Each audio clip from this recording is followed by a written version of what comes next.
Hi everyone, let's go over my low time frame and micro bullish and bearish Elliott Wave scenarios on Bitcoin. Starting with the low time frame bullish scenario, where we're still looking for a move to the upside in a wave B, and then an expanding flat A, B, C, 3-3-5 wave move to the downside, where inside wave B, we're then looking for a 3-wave structure in a WXY, where Y is a 3-wave structure by itself.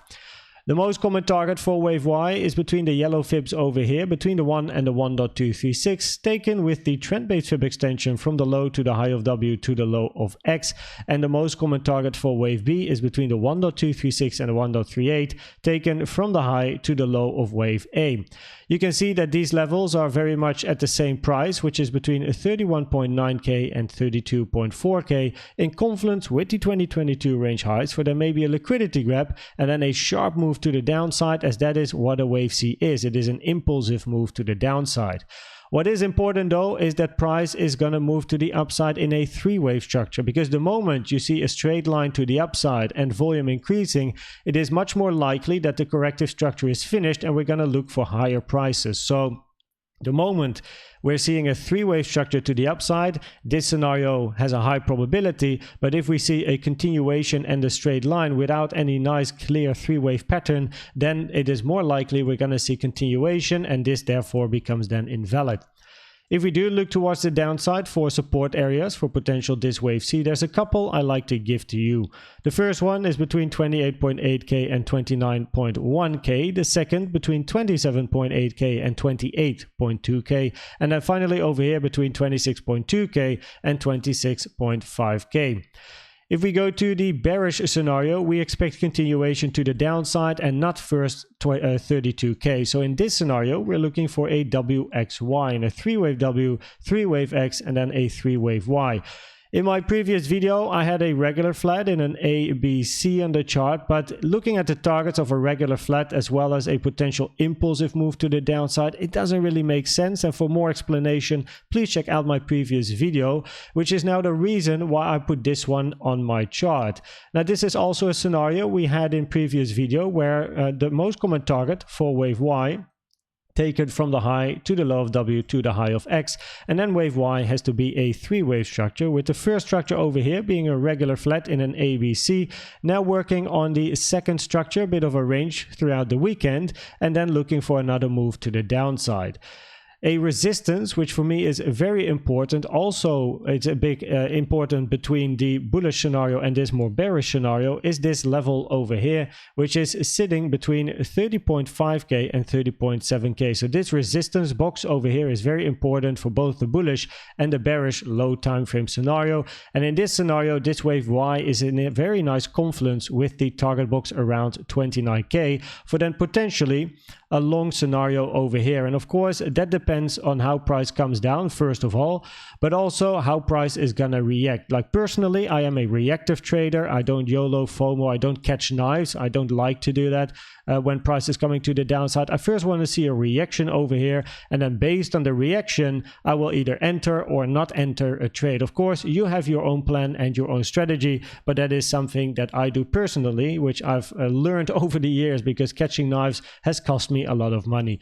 If we then go to the micro scenario, then in the video yesterday, I mentioned that I was looking for an end of the move to the upside over here, as this was a very nice, interesting Fibonacci level, as you can see, for then the end of this 3-wave structure to the upside, and either an A, B, C, 5-wave A, expanding flat B, and then another move to the upside, or at least a WXY in a 3-wave move. Now, indeed, price ended and we were looking for a bit of a range towards the downside, and also in general, a weekend range, as weekends are known for being ranges. I was looking for a range scenario where I think it was interesting to then have this move towards the downside, bit of a range throughout the weekend, and then eventually move back up, reach this area over here, maybe range here for a little bit, and in the bearish scenario, then maybe on Monday, you want to wick all the highs that price has created and then move to the downside. And of course, in the bullish scenario, you want to somehow maybe wick some lows before continuation to the upside to grab that liquidity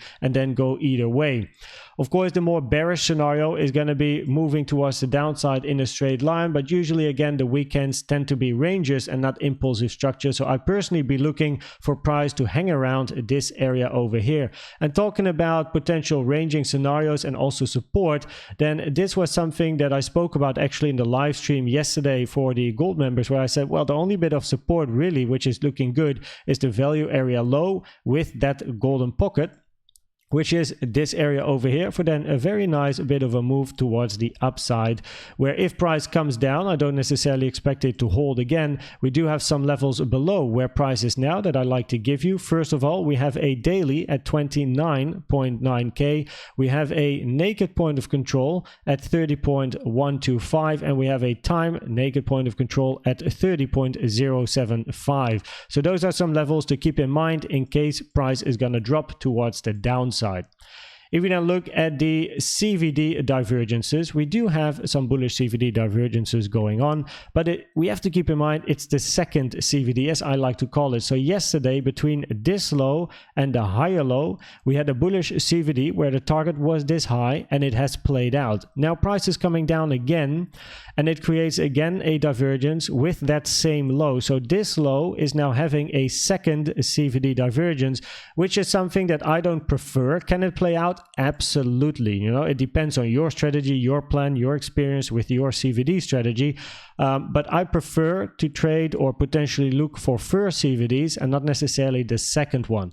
We do also have a CVD divergence between this low and this higher low. One could argue that's then the first CVD, but the target is the same in both, which is this high over here, sitting at 30.450. So that is very, very interesting. And if I show you this on the AGGR chart, then over here, higher low on price, lower low on the blue CVD. That was the first CVD divergence. But as price is moving higher, the CVD is moving lower, which can be very interesting for then eventually a move towards the upside. And the same with yellow.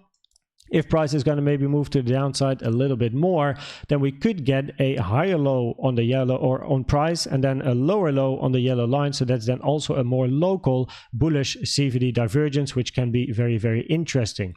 If you then look at the news for next week, just to prepare you, then on Wednesday and on Thursday, we have high impact news. On Wednesday, 2:30 p.m. Central East European time. On Thursday, the same time. So hopefully we get some volatility for then a direction out of this range that we've been in for so long now. It feels very, very long, right?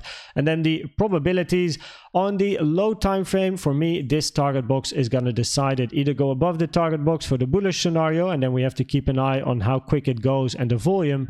And for the bearish scenario, we expect a move to the downside with these low time frame scenarios, right? Bullish is the expanding flat in this scenario. Bearish movement to the downside, or even more bullish is of course a straight line and we never look back. In the micro scenario, I'm still looking for a range. I'm not looking for any breakouts. I'm just looking for price to stay where it is. Maybe we are going to touch this box today or tomorrow throughout the weekend, but I don't expect price to do anything crazy but having a range. I hope this video was helpful or valuable to you. Please check out the most recent educational video I've made about the best trading indicator you can use in my opinion, which is the CVD. And for now, thanks for watching and subscribing, and I'd like to see you at the next one. Bye bye.